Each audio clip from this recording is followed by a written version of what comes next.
designed a character or persona to fit into an imaginary world. I have played this and I love doing it. Who would not want to get together with foam weapons or foam swords or shields or whatever and beat the crap out of everybody?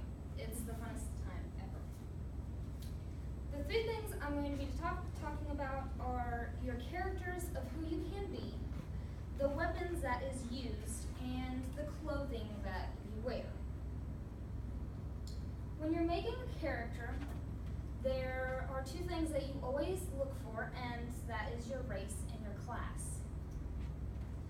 These are a couple characters. The one on the right is an elf, and the one on the left is an orc. Elf races from HeroQuest. As elves, this includes sprites, imps, drolls, and creatures from the other lower and upper classes. These characters are magic users. They're light, they're fast. Usually they're your thieves and assassins. They're very smart, and they're bowmen, usually.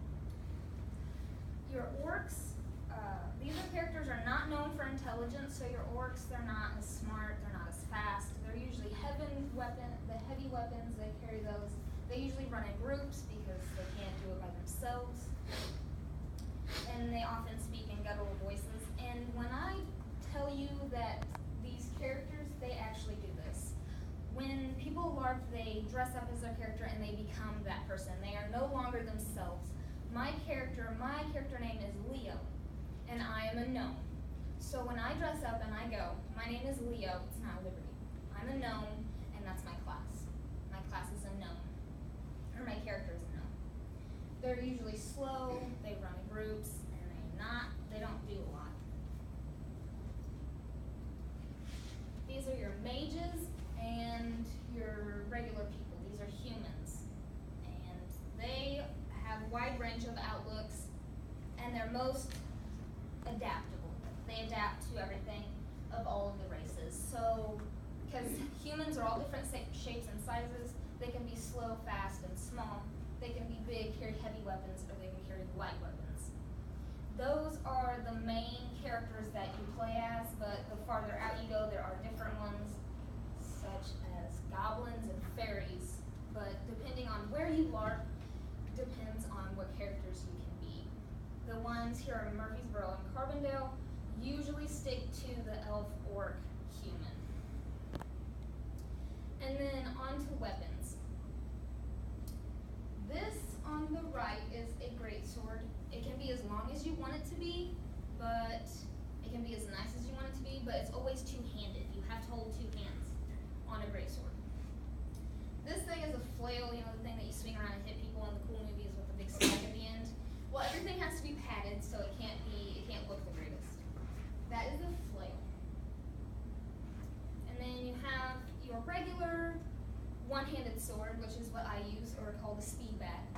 And then you have bow and arrows. A bow is just a regular bow. It can't be compound or anything like that. And then the arrows are just arrows that you buy from the store, you take the head off of, and you wrap in foam a lot. And then you have usually what assassins carry around. You have your daggers up there, which is pretty cool. And then this is a spear at the bottom. Spears can be from 6 foot to as long as 11 feet long if you want it to be. It doesn't matter, that's up to you. But you have to be able to carry it, you have to be able to fight with it. So usually the shorter you go, the better, unless you're against somebody with a great sword. Then usually the longer one is better. Rocks. Yes, it sounds really stupid, but people do carry rocks around, and if somebody hits you with a fake, it's fake. If they hit you with a rock, that limb is considered crushed and is no longer usable.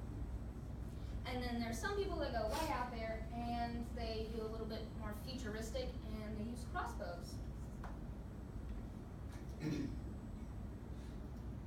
then we have shields. Shields are great for people that have one-handed swords, flails, anything that is carryable in one hand. If they have rocks, that's great. That is a tower shield on the right, and it usually covers half of your body. And so does this. This is a tier shield, a tier drop shield, that's what it's called. And all of this has to be made in foam. Everything has to be foam. And then this is a disc shield. Usually people make those out of sleds. That's what I made ours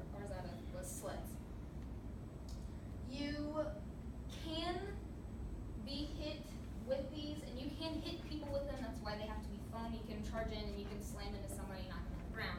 That's why all of them have to be foam so they don't hurt anybody. These are clothing. This is the clothing.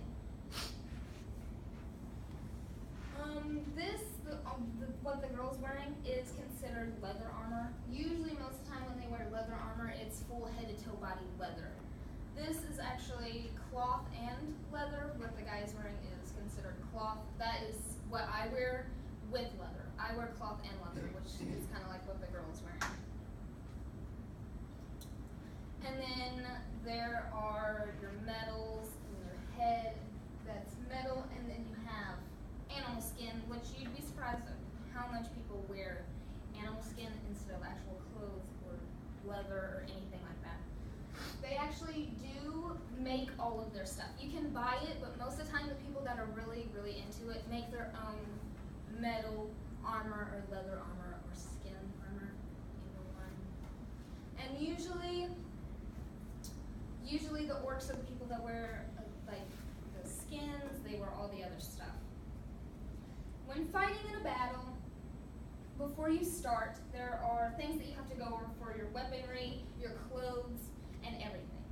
Everything. Your character, usually when you go, they don't ask who you are, they ask what is your name, and they expect you to already have your name, your class, your race,